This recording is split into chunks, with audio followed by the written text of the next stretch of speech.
How to replace the front speakers.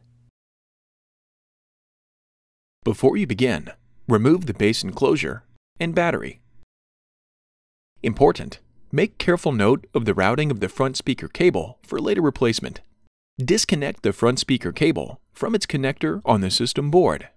Remove the front speaker cable from the routing channel on the top cover.